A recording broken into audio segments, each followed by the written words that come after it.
I publish social media clips every single day. I extract an average of 40 clips from every single podcast. The reason I'm able to do that is because I don't do it manual. Like, I use AI and a lot of plugins to help me do that.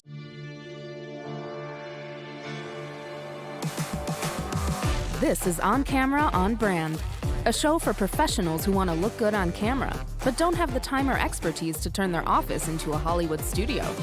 In each episode, Rob Ruscher uncovers how professionals can get the most from their home or office setups. If you invest the time to share your stories on camera, you should be on brand. Thank you for pushing the recording back. I know you had a busy day. Why don't you give your day-to-day, like what do you do now? I guess we should introduce you at some point. Yeah, so my name is Biro, just Biro, like Oprah. Someone told me once, because that's what I introduce myself. I never introduce myself with my full name. Maybe because I don't like my actual first name that much. Biro is my family name, but also my nickname. Everyone calls me Biro. I am not from this filmmaking background. I grew up as an entrepreneur, been into technical world quite a bit as a software engineer. Started my own business. I started so many businesses, primarily SaaS businesses. And then I got into working full-time here in UK. I'm originally from Romania and moved to UK. And fast forward, started a business eventually, which was Jigsaw. While at Jigsaw, back in 2021, we started focusing a lot more on content and specifically video content, started doing some podcasts, started doing some talking heads, and I started getting into gear. I was shooting initially on a Fuji, like my partner's Fuji camera, and I didn't like the focus situation. So, I heard that Sony had a really good autofocus, and I actually bought this ZV E10 as the first camera that I've started filming with, and that was it second half of 2021. And then I progressively got more obsessed about filming gear and setups and such. And yeah, and I've been doing content since then. We exited our company in December last year. And since then, I've kind of doubled down on creating content, on getting my setup nicer. I have a podcast called Misfit Founders, where I try to, on the proposition point, I've tried to push the boundaries of what we share as founders online and focusing more on the challenges of being a founder and those moments of feeling out of place. And on the filming side, I'm trying to push the boundaries of how we shoot podcasts, right? And that's just from my obsession towards gear. So I try to make the podcast look as cinematic as possible from a glass and, let's say, lighting perspective.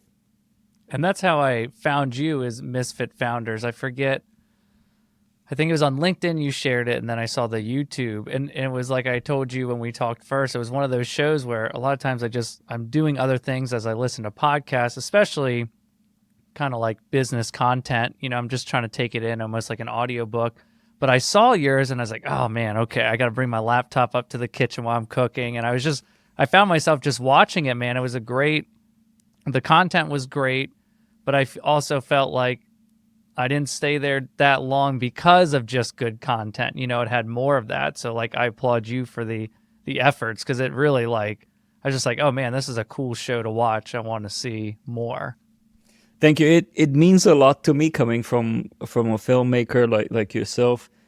I remember, I do appreciate every single piece of feedback and comment from founders as well, because it just fills my heart to see people telling me that it is like group therapy watching Misfit Founders and hearing about other challenges and relating to those challenges and so on. But I also feel super motivated when filmmakers and video people tell me, and I really love the quality and the setup of your content. I posted, I think, like a couple of weeks ago, my cinema setup, like the FX3, because I'm sporting an FX3 with a Module 8 tuner. Did I tell you about that? No, what's that? Right. I'm going to show you. It's basically this tuner launched by a new company on Kickstarter called Module 8, and they launched it in partnership with Moment. You know Moment, the company that does like all of these filters and stuff. And this is basically an adapter that gets placed just in front of at the back of the lens on the camera, and you attach the lens to it, and it gives you a certain cinematic filmic vibe to the picture. So for example, I have the L2 version, which should resemble the K35s. So basically the famous Canon lenses, the filmmaking lenses, which are like tens of thousands of dollars and probably thousands of dollars to rent. So there's some chromatic aberration, there's some artifacts in the highlights, the bokeh looks a bit different, so it gives you that a bit more cinematic view. And they have other version as well. They have an L1 which resembles the Baltars. It's a bit more aggressive look. But yeah, it's a really good feel. It's a bit expensive, and for me everything is X3, right? Because I have 3 angles. So I have 3 Sony FX3, I have 3 Vespid Cine lenses, and then 3 of these filters or tuners, how they call it, attached. But also, I think I'm a bit obsessed about gear.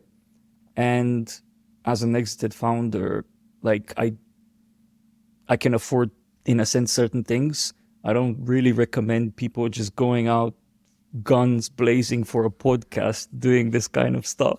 But for me, it makes sense because I'm passionate. I know that I have the best thing that I want in terms of the picture quality, and also I'm also evolving stuff. I'm going to start doing more film projects with my gear, so I'm not stopping here in a sense.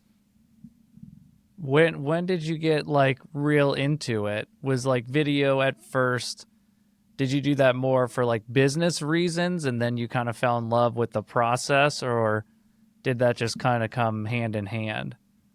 Well, yeah, I think it was business, and the way I started, and I tell this story quite often, it's quite an awkward start of my journey into creating video content, and one that some might criticize, but this strategy really works for me. If I buy stuff that is like products that are expensive, it really incentivizes me to use them, to produce stuff with it. Because in a sense, I'm like, I'm not going to pay a ton of money and just keep this on the shelf. I want to use it. I want to make its money worth, in a sense, at least. So the way I got into video content, I actually had a personal channel about sim racing. So I was creating content around sim racing. I was filming with my phone. I was filming with a bunch of GoPros and this and that.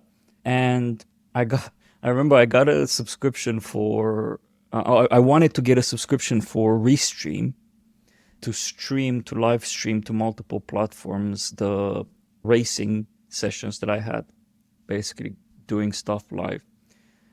And I was like, man, I would love to. And back then I didn't really have a lot of resources financially and stuff. I would really love to do this, but it's too expensive. So then I think to myself, and I went on a walk with Nikki, I remember, my partner, and my business partner and my life partner. And I told her, look, I would really love to use this tool to stream some of my stuff. Could we use it for business purposes as well? So I can justify the cost, right? So we brainstormed and we came up with this idea to do weekly podcasts where we report on the latest news and updates from the Atlassian ecosystem.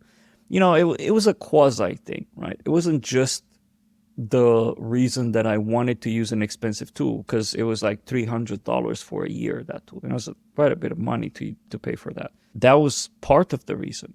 But I think if we wouldn't have found a really aha moment in terms of content, probably I wouldn't have gone for it. because we sat down and we looked at what we could do and realized, well, there's no source out there that aggregates on a often occurrence updates, product updates, events, and everything like that. So let's just create a show that we stream weekly that does that. So basically that was the entry into that. It was just me wanting to use a tool, being it too expensive, and putting it to work for business. It's fun though. That's part of it. I mean, the gear doesn't always make or break it, but sometimes it makes the job a lot easier, I'd say. Also, like for you, you're using multiple cameras. So I know you have like a motion control set up, or how do you, I mean, I'm down. I think this episode, I should have done a warning in the beginning. Maybe we'll put a warning that like it's a gear. We might be nerding out on gear here. So if you don't like gear at all, this might not be the episode for you. But what's your setup for your 3 cameras? And it's set up for you and one guest, right? Is that kind of the ideal setup for right now? Yeah, so well, I don't know. Maybe I can send you a couple of shots and you can put them on screen while we talk about this. Yeah. So it's a kind of like armchair fireplace setup for the podcast with the host, myself, and a guest, which is a Misfit founder. And I have 3 camera angles.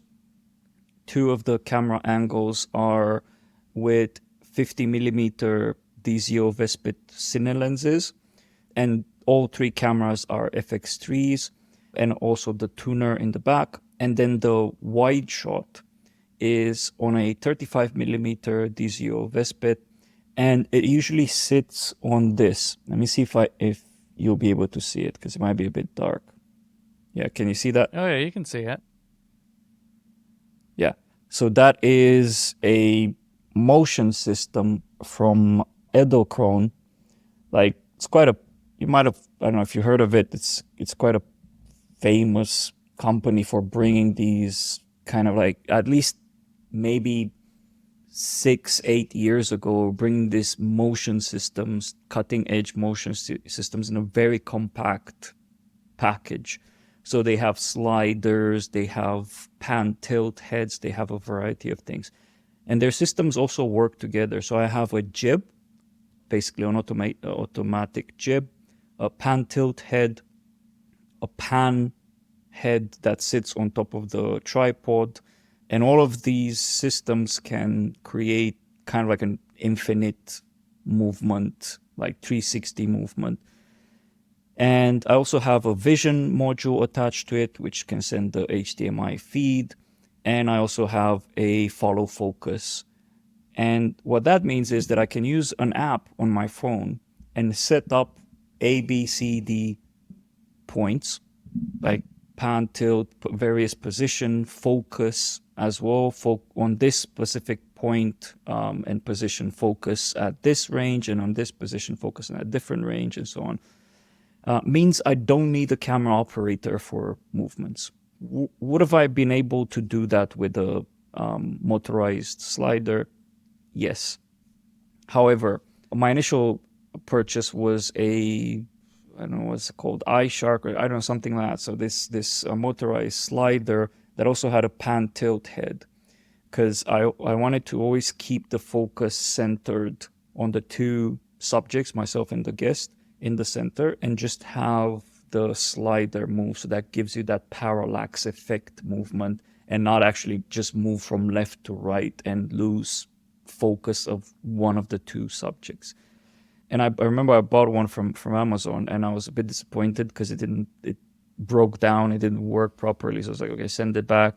So then I went full beans on this behemoth. But it means I can also do a lot of other movements. I can set up here, I can take some B-roll if I want to do anything like that, and just basically have a moving cameraman robot around. Yeah, and the better gear too, it's like if you end up using the equipment a lot, that's where the better gear also becomes worth it. I've just learned that because like in my work, you can be pretty rough with the gear. You end up in situations in caves and dust and dirt, rain, and it's not like you can just say, oh, we can't shoot because I don't want my gear to get messed up, you know.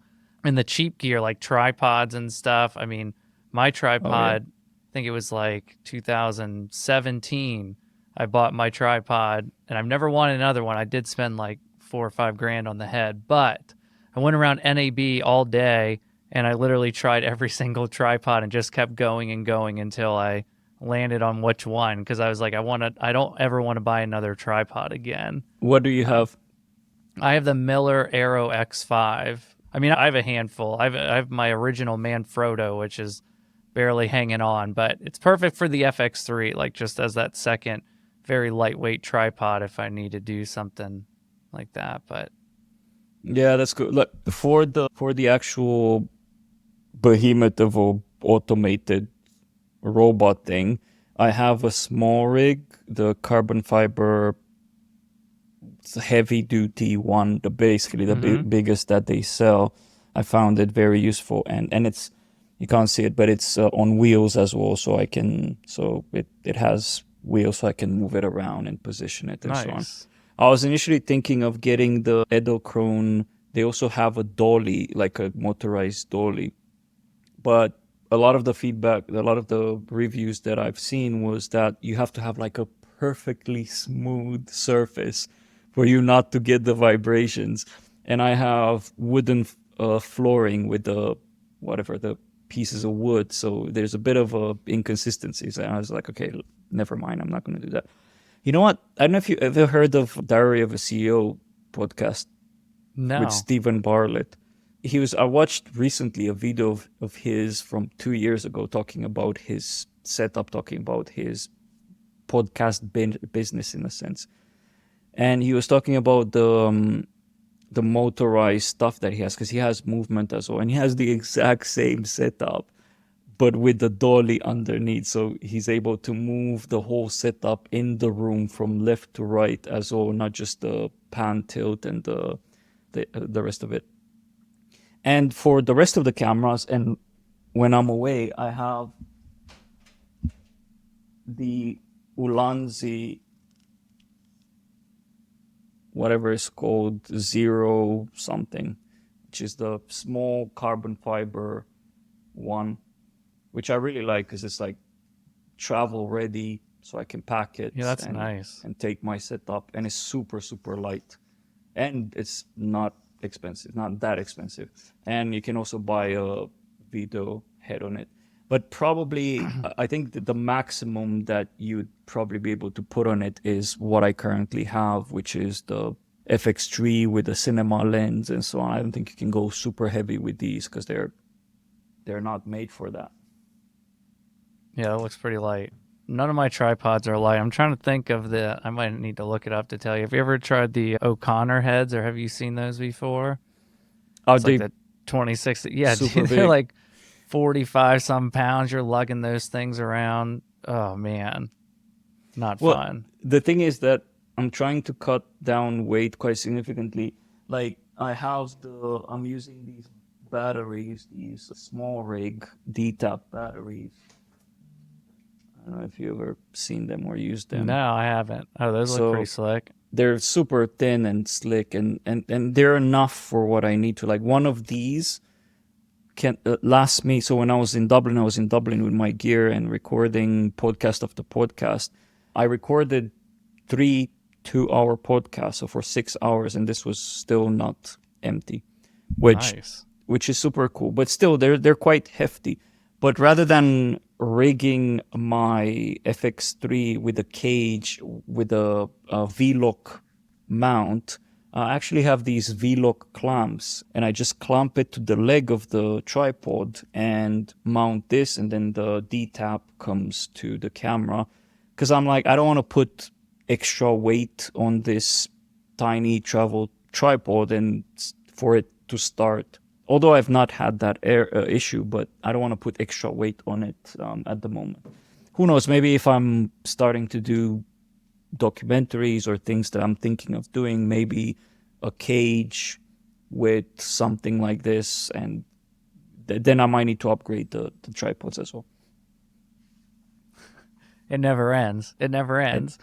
Have you I mean, seen, let me not say that out loud for Yeah, Nikki, my partner, to hear me, because she's already like, dude, you have a problem. it's hard. But then I feel like you get to a point where you realize you just know what you need. Like, I feel like I buy less things now, but I just buy only very specific things I need. You kind of realize what makes the image that much better or not. And you can always rent gear too for the bigger projects. Yeah, true. Although I feel that I can't relate that much.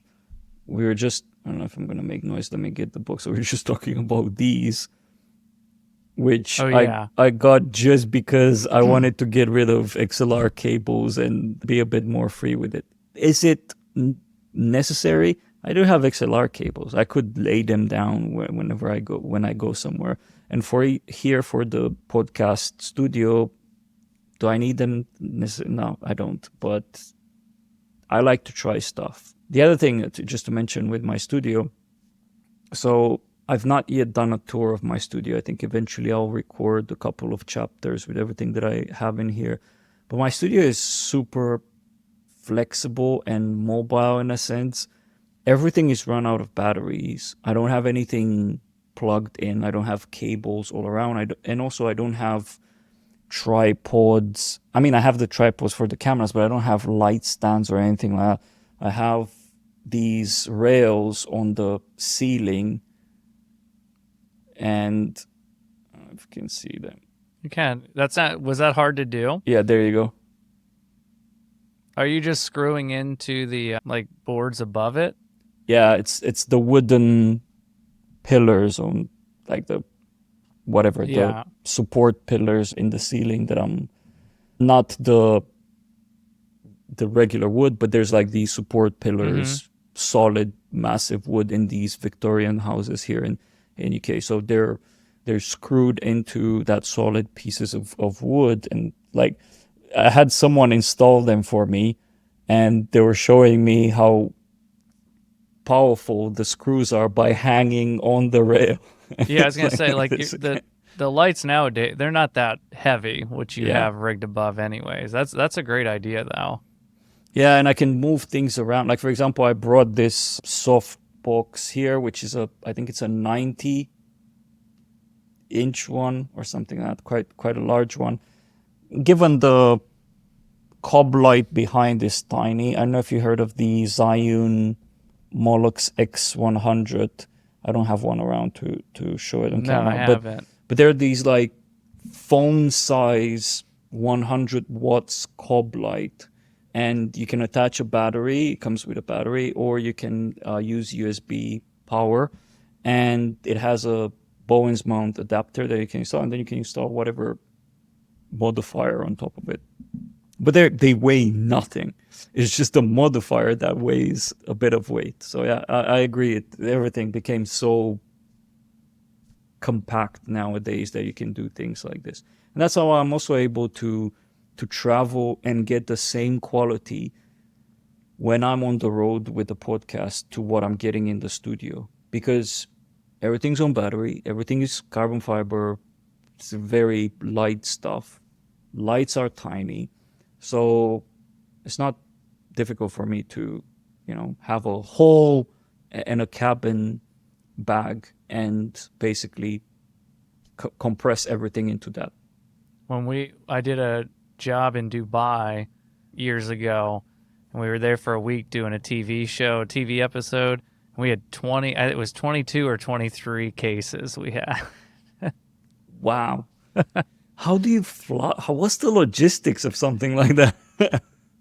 I'll just say, the only thing I feel like I can say comfortably is that you got to take a lot of extra cash to get it all through, and a little bit more extra cash to get it on home. Got it.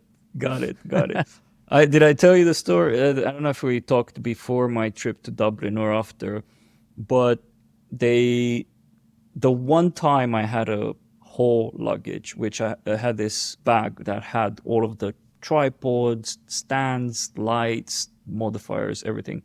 And I had a carry-on that had the expensive cameras and lenses and so on, because I wanted close to me. And they've lost / delayed my whole luggage. I landed in Dublin, and then 3 hours later I was supposed to be recording the first podcast, and I'm waiting there on the conveyor belt, just no luggage. So I went to talk to them, and they say, "Oh, they didn't put it in the plane."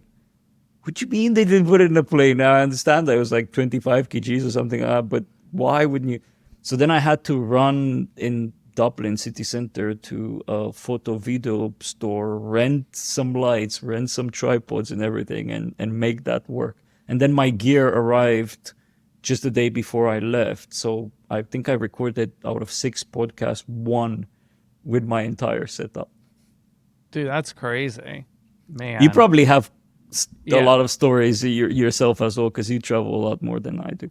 Yeah. Well, yeah, with that much, I mean, I've been lucky though. The worst has been just if stuff gets delayed, but then it's been like the next day. Like I had a huge job in Seattle, and like on the location scout, meeting the client, all that. I had to wear what I flew in the day before because my stuff wasn't there yet, and I just felt like a slob. You know, like airport clothes. Like I don't dress that well when I go to the airport.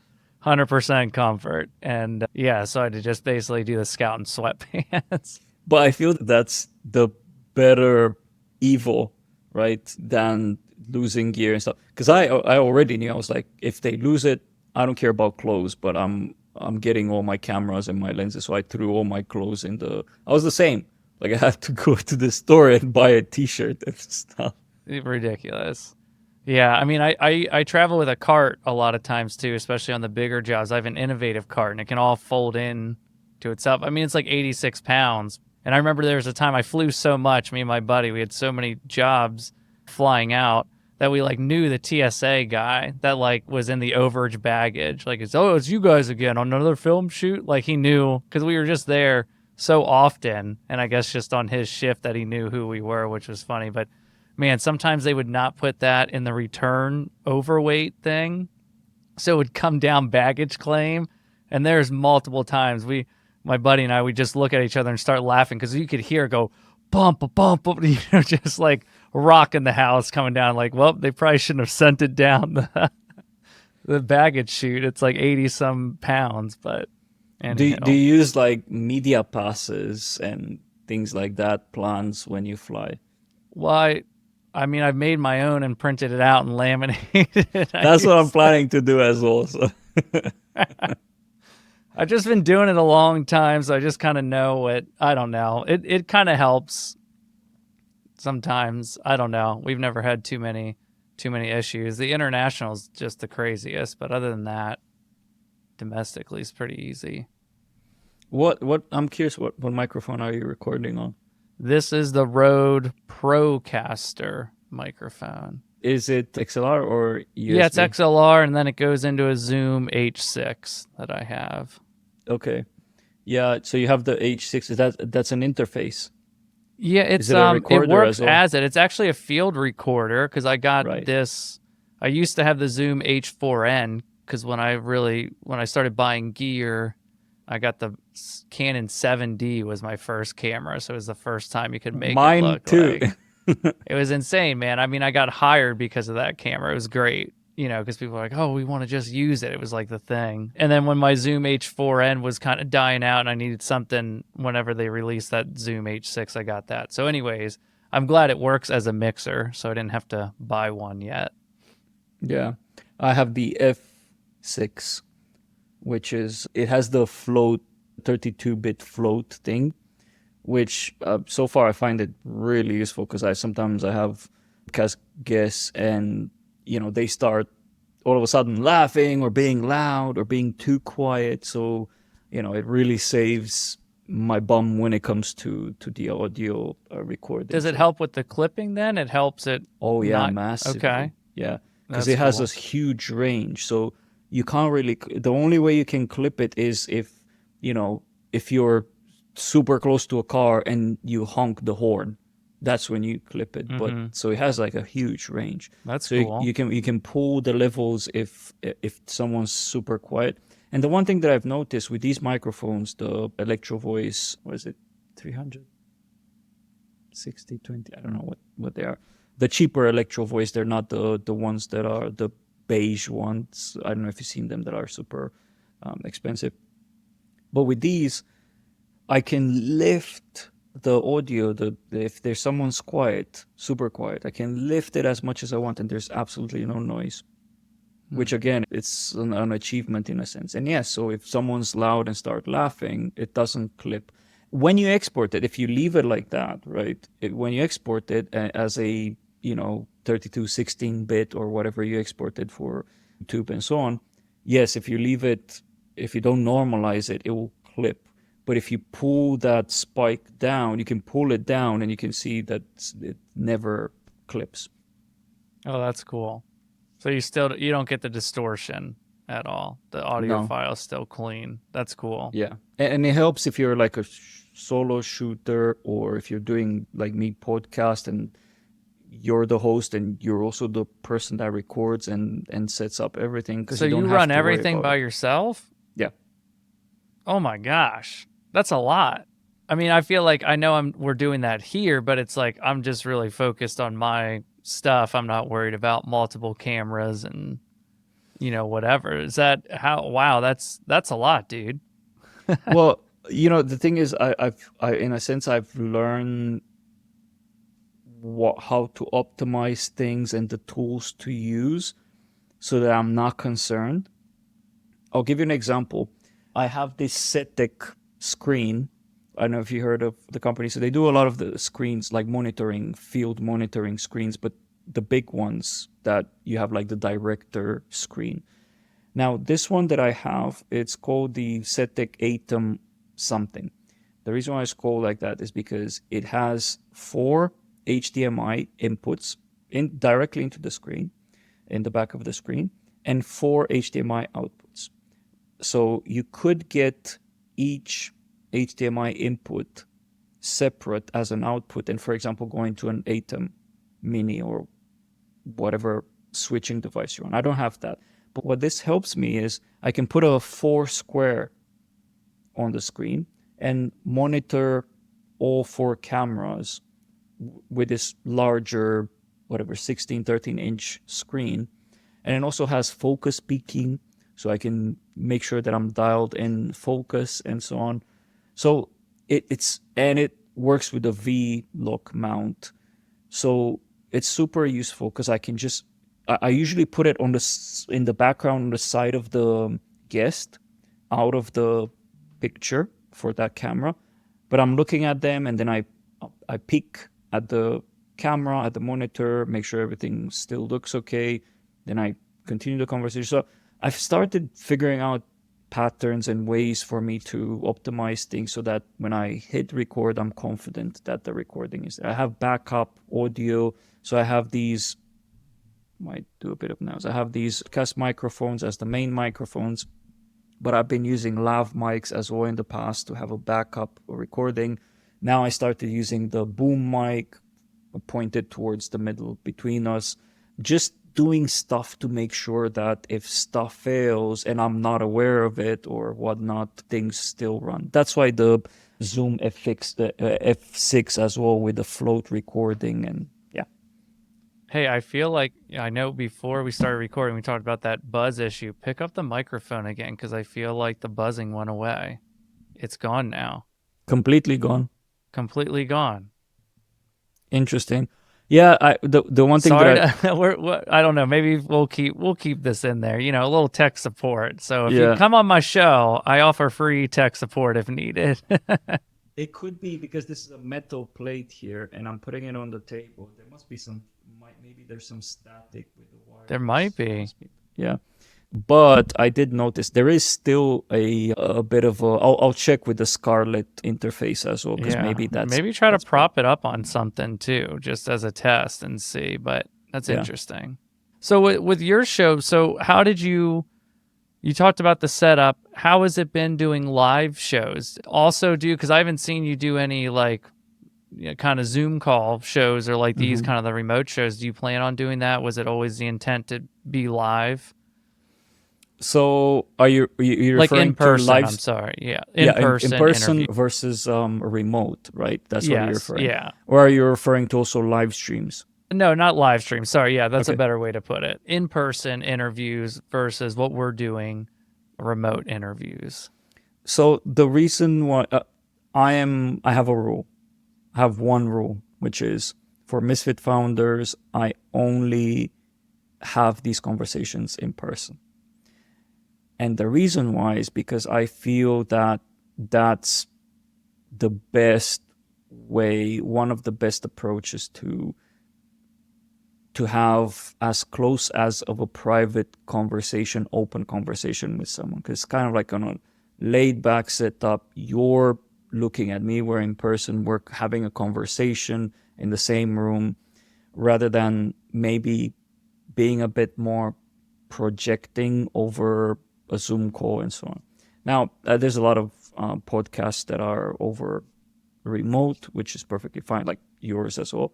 But for me, it was really important to have people in person so that I can focus significantly on the conversation with them without thinking, gear, or are we still recording this, that over Zoom.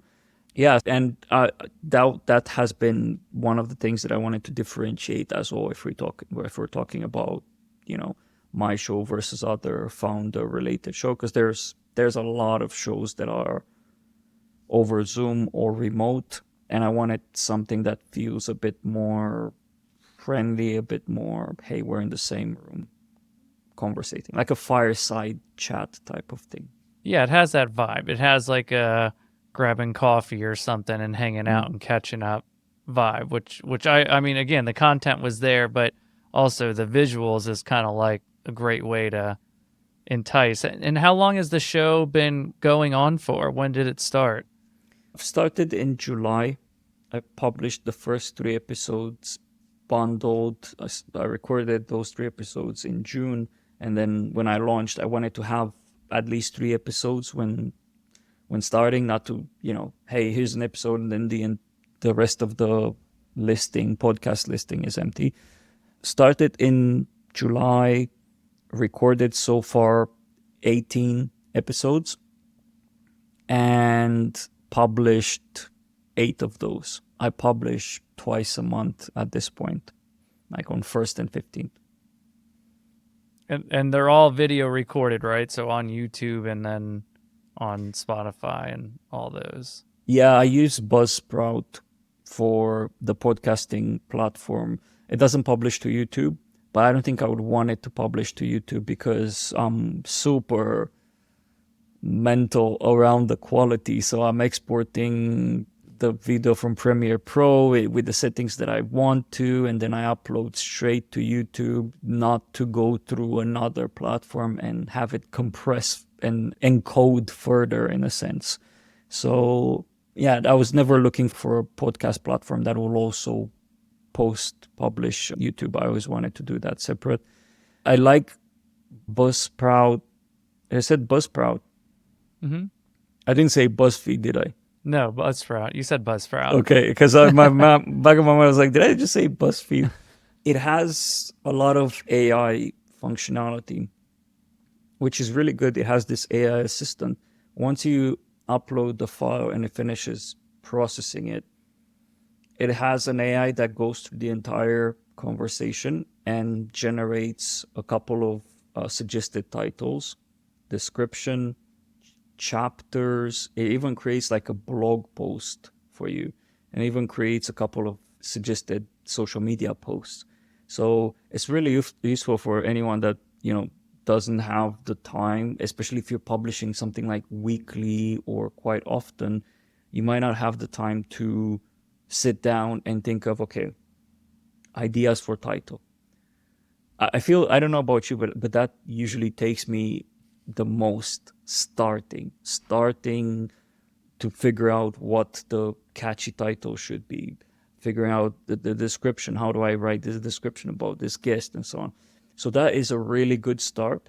I go in and modify it and amend it based on my preference, but overall, the podcast, I make use of AI quite intensively. Buzzsprout is one, but I also use Autopod.ai that basically cuts all 3 camera angles switches between them when someone's talking. So it will switch to their close up when they're talking, and then whenever it decides that it's the right time, it would switch to the wide angle. When I start talking, switches to me. So again, because you ask, how do I do this alone, right? These are the ways, because normally maybe you'd have someone, a technician, podcast technician, that monitors the footage and uses something like ATEM to switch between cameras when people are live, when people are talking, and so on. Because I don't have that, and I don't, in a sense, I still want that control over the podcast afterwards. So I'm like, I'm just gonna make do with advancement in technology, in a sense.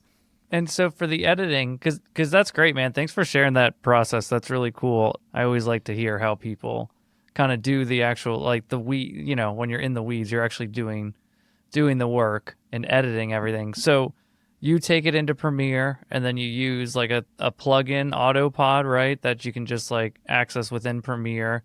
You already had like the 3 cameras lined up and in sync. Synchronized, yeah. And then it goes through, and that's pretty cool. Because I remember that we'd do a job where it was like every month, or maybe it was every month, every other month, we'd film this like hour and a half like corporate meeting thing. It was just one of the clients our production company had. So it was 2 of us with these Sony FX3s, and had to shoot the whole thing, and then to edit it, it's like it would take you all day just to get a rough cut. Just there's no AI tools. I wish we had those then. And like, sending off to script was like not really a thing yet. It was becoming a thing, but still expensive. Do you know what? If I didn't had these tools, especially Autopod, there's a high chance that I might have not started right now, because it was daunting to me to have to go through up to 2 hours of recording and granularly switch. Okay, switch to this camera, slice here, disable this camera, enable that camera. That is a lot of work. And for a 2-hour podcast, because I know myself, I wouldn't just go in and switch. I would have to stop, use the playhead, put the playhead backwards a bit, figure out where's the right place to switch. So I would have spent maybe 6 hours, just between 4 and 6 hours, just switching and making sure that the cameras are aligned. So it saves me a ton of time. And when you see it, they have some demos. It analyzes for like 2 minutes or a minute or something like that, and analyzes the entire timeline. And then you see it cutting it real time in front of me. It's like magic.